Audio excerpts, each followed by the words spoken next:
राजनीति में जीत और हार का फैसला अक्सर बहुत ही मामूली अंतर से होता है। पर क्या हो अगर वही मामूली सा अंतर एक पूरी राजनीतिक रणनीति की किताब खोल दे। आज हम असम की विश्वनाथ सीट के चुनावी आंकड़ों को गहराई से देखेंगे और समझेंगे कि कैसे एक बेहद करीबी लड़ाई हमें जीत का एक पूरा ब्लूप्रिंट दे सकती है। विश्वनाथ की इस कहानी को समझने के लिए हम 5 पड़ावों से गुजरेंगे। सबसे पहले हम रण क्षेत्र को समझेंगे, फिर 2021 के उस करीबी फैसले को देखेंगे, इसके बाद वोटों के बदलने के इतिहास को जानेंगे, फिर जीत के एक 4 सूत्रीय सिद्धांत को परखेंगे और आखिर में इससे मिलने वाले सबसे जरूरी सबक पर बात करेंगे।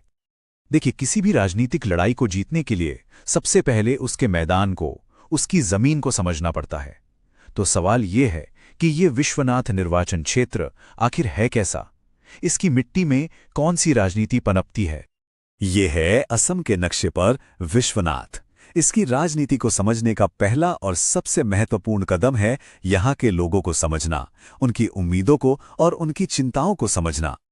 विश्वनाथ की राजनीति को यहाँ के समुदायों का तानाबाना बहुत दिलचस्प बनाता है। यहाँ लगभग 14% चाय बागान के आदिवासी समुदाय के लोग हैं, 9% बंगाली भाषी हिंदू और 7% बोडो समुदाय के।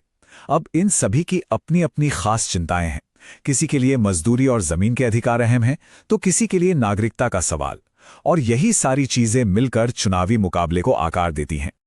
तो इन अलग अलग समुदायों और उनकी उम्मीदों ने 2021 के चुनाव में कैसा जनादेश दिया? नतीजा सच कहूं तो हैरान करने वाला था। ये कोई आम चुनाव नहीं था। ये एक ऐसी दौड़ थी जिसका फैसला बहुत ही कम अंतर से, मानो कानाफूसी से हुआ हो। सिर्फ 9,210 वोट। 2021 के चुनाव में जीत और हार के बीच का अंतर बस इतना ही था। राजनीति में कभी-कभी इतनी छोटी सी संख्या ही सब कुछ तय कर जाती है। जब हम इसी को वोट शेयर के प्रतिशत में देखते हैं तो तस्वीर और साफ हो जाती है। बीजेपी को मिले 50.8% वोट, जबकि कांग्रेस को 44.2%। यानी किसी भी चैलेंजर के लिए जीत का समीकरण बिल्कुल सीधा है। इस 6.6% के फासले को कैसे भरा जाए? और यहाँ के लोग अपने मताधिकार को लेकर कितने जागरूक हैं, ये इस एक आंकड़े से पता चलता है। 84.5% मतदान। जरा सोचिए, ये कोई उदासीनता नहीं है, ये एक सक्रिय भागीदारी है।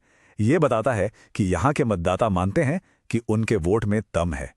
यहीं पर हमारे संवैधानिक मूल्य भी सामने आते हैं। हर व्यक्ति की गरिमा और अपनी बात को जिम्मेदारी से रखने का अधिकार, जो एक जागरूक मतदाता दिखाता है। चलिए अब थोड़ा पीछे चलते हैं।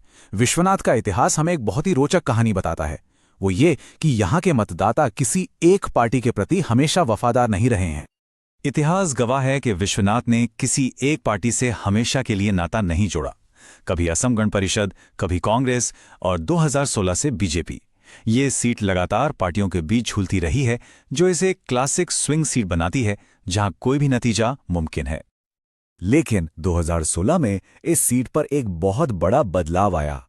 कांग्रेस का वोट शेयर तो लगभग 44% पर ही स्थिर रहा, लेकिन बीजेपी का वोट शेयर 5.8% से उछलकर सीधे 52.3% हो गया।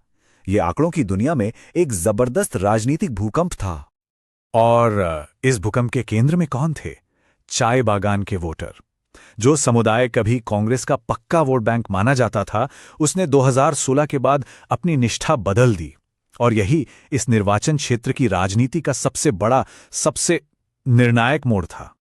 तो इस पूरी जानकारी के साथ अब हम उस रणनीतिक ढांचे पर आते हैं जिसे इस 6.6% के अंतर को पाटने और चुनाव जीतने के लिए एक ब्लूप्रिंट के तौर पर देखा जा सकता है। सवाल बिल्कुल सीधा और साफ है। कोई भी चैलेंजर इस 6.6% के वोट शेयर को अपनी तरफ कैसे कर सकता है? क्या इसका कोई फॉर्मूला है? चलिए इसका जवाब खोजने की कोशिश करते हैं। इस ब्लूप्रिंट को हम चतुर्मुख सिद्धांत कह सकते हैं। इसे एक 4 पहियों वाले रथ की तरह समझिए, जहां जीत के लिए सभी पहियों का एक साथ एक ही दिशा में चलना जरूरी है। पहली है चुनावी रणनीति, दूसरी जमीनी संगठन, तीसरी लोगों से जुड़ने वाली कहानी यानी नैरेटिव, और चौथी सही संसाधनों का इस्तेमाल। अब जरा कथा सिद्धांत यानी नैरेटिव पर नजर डालिए। एक तरफ ध्रुवीकरण की रणनीति है जो पहचान पर केंद्रित है। इसके ठीक विपरीत एक एकीकृत संदेश की रणनीति है जो साझा स्थानीय मूल्यों पर ध्यान देती है। जैसे असीमिया जॉब मेर मानियाई, यानी असीमिया लोगों के लिए नौकरी और सम्मान। और संसाधन सिद्धांत का एक बहुत महत्वपूर्ण हिस्सा है ये नंबर 96%। असम के युवाओं में इतनी ज्यादा स्मार्टफोन की पहुंच एक जबरदस्त अवसर देती है। इसका मतलब है कि डिजिटल माध्यम से लगभग हर युवा वोटर तक सीधे पहुंचा जा सकता है। यहीं पर भारत का नया डेटा प्रोटेक्शन कानून भी महत्वपूर्ण हो जाता है। यह सुनिश्चित करता है कि किसी भी नागरिक की निजी जानकारी का इस्तेमाल उनकी सहमति से और सही मकसद के लिए ही हो। तो इस पूरे विश्लेषण से हमें क्या सीख मिलती है?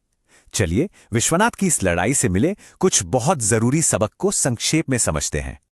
पहला सबक, चुनाव वाकई बहुत कम मार्जिन पर तय हो सकते हैं। दूसरा, इतिहास में मतदाताओं के बदलते व्यवहार के पैटर्न छिपे होते हैं जिन्हें समझना जरूरी है। तीसरा, एक सफल रणनीति को जमीनी स्तर पर मजबूत होना चाहिए और डेटा से दिशा लेनी चाहिए। और चौथा, आज के दौर में डिजिटल आउटरीच यानी लोगों तक डिजिटल माध्यम से पहुंचना अब कोई विकल्प नहीं बल्कि एक जरूरत बन चुका है। और ये सब हमें एक बहुत बड़े सवाल पर लाकर छोड़ देता है। जब हमारे पास इतना सारा डेटा है और हर छोटे समुदाय की नब्ज को समझने की क्षमता है, तो क्या राजनीति का भविष्य बड़े राष्ट्रीय मुद्दों से ज्यादा हर गली मोहल्ले के अति स्थानीय मुद्दों पर तय होगा? इस पर जरूर सोचिएगा। यदि आप एक जन केंद्रित नेता बनना चाहते हैं और अपने निर्वाचन क्षेत्र का उत्थान करना चाहते हैं तो blueprintstrategies.ai से mgr@blueprintstrategies.ai पर संपर्क करें या 0804204160 पर कॉल करें। राजनीति से परे एक